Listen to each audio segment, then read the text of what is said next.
Hello வணக்கம். இது உங்கள் சிவி ஜோன் காலை வணக்கம். ஸோ இப்போ பார்த்தீங்கன்னா காலையிலே வந்துட்டு அமித் வந்து ரொம்ப வருத்தப்பட்டு ஒரு சில விஷயங்களை வந்துட்டு வினோத்கிட்ட பேசுகிறாரு. வினோத்தை திடீர்னு வந்து பார்த்திங்கன்னா பிக் பாஸ் வேறு கூப்பிட்டுருந்தாரு.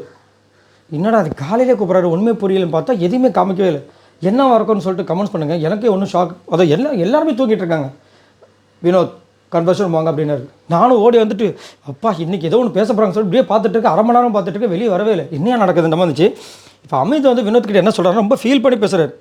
ஒஸ்ட்டு பர்ஃபார்மன்ஸ்க்கு என் பேரை சொல்ல நினச்சிருக்காங்களே, இவங்களாம் என்ன பண்ணுறது, நான் எவ்வளோ மனதார வந்துட்டு இன்றைக்கி இந்த வாரம் முழுக்க பண்ணேன், எவ்வளோ விஷயங்கள் பண்ணேன். அதே மாதிரி அந்த முட்டைப்பால் வரணும்னு சொல்லிட்டு வெறும் தண்ணியை குடிக்கணும்னு முடிவு பண்ணார்.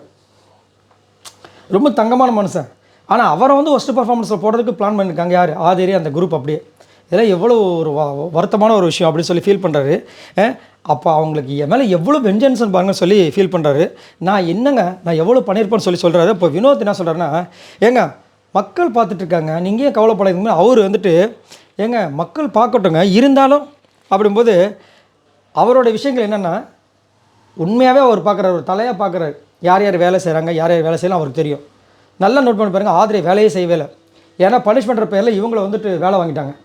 டாஸ்கில் ஒன்றுமே இல்லை. அதே மாதிரி அமித்தை வந்துட்டு அவங்க பண்ண வேலைக்கு அமித்தை பிடிச்சி கலாச்சாங்க.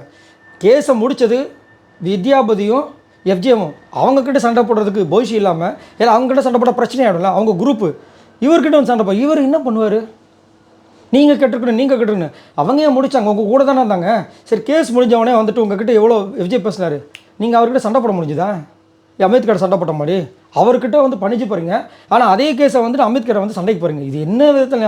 இதுதான் உண்மையிலே டபுள் கேம். ஆதரிக்கு உண்மையிலேயே எஃப்ஜே மேலே செம்ம காண்டு இருந்ததுன்னா அமித்கிட்ட அன்றைக்கி சண்டை போட்டுக்க மாட்டாங்க, ஸ்ட்ரெயிட்டாக எஃப்ஜே கிட்ட சண்டை போட்டுப்பாங்க. ஒரே ஒரு விஷயத்தை மட்டும் ப்ரூவ் பண்ணி அதுக்கப்புறம் ஜாலியாக எஃப்ஜே கிட்ட பேசிகிட்டு இருக்காங்க. எஃப்ஜேவும் கூலாக பேசிகிட்டு இருக்காரு. அப்போ இவங்க யார்கிட்ட நடிக்கிறாங்க புரியுதுங்களா? எஃப்ஜேவும் வேணும், இதுவும் வேணும், குழு வேணும், மீசியும் வேணும். என்ன பண்ண முடியும்? அது மட்டும் இல்லாமல் அவர் சொல்கிறார், இந்த ஒரு வாட்டி சண்டே எபிசோடில் வந்துட்டு சபரிக்கு இதுவாக வந்து சொல்லியிருப்பாங்க ஆதரியை, அன்னையிலேருந்து வெஞ்சன்ஸ் பிடிச்சிட்டு இது பண்ணுறாங்க அப்படின்போது இன்னொரு கோவம் என்னென்னா, முதல்ல இந்த மாதிரி கேரக்டர் இருக்கும்போது எப்படி இவங்க 3 வாரம் முதல்ல இருந்தாங்க இவங்க அப்படின்னு அமித்துக்கே ஒரு டவுட் வருது. ஃபஸ்ட்டு 3 வாரம் இருந்திருப்பாங்க. நம்மளே வந்து ஃபஸ்ட்டு வாரம் என்ன நினச்சோம், ஆதரி பயங்கரமான பிளேயராக இருக்க போகிறாங்க, அச்சு திம்சம் பண்ண போகிறாங்க. 2வது வாரம் பார்த்தா ஸ்வைங் ஆகி போச்சு. 3வது வாரம் ஓகையா அப்படின்னு ஆகி போச்சு. சரி வரும்போதாவது ஃபயராக வருவாங்க, பார்த்தா நம்மளுக்கு தான் அவங்கள பார்த்து ஃபயர் ஆகுது. வயிற்றில் ஒரே வயிற்றுச்சலாக இருக்குது. என்னது இதுக்கு இந்த பையன் துஷாரை கூட உள்ள அமைச்சிருக்கலாமோ? அப்போ நம்ம ஏன் பிரவீன்ராஜ்? சரி, இதை பற்றி உங்களோட கருத்துக்களை சொல்லுங்கள். ஏன்னா ஆதிரியை வந்துட்டு அவங்க உள்ளே அனுப்புனது வேறு ஒரு விஷயத்துக்காக, பட் இங்கே வந்துட்டு வேறு மாதிரி போயிட்டுருக்கு.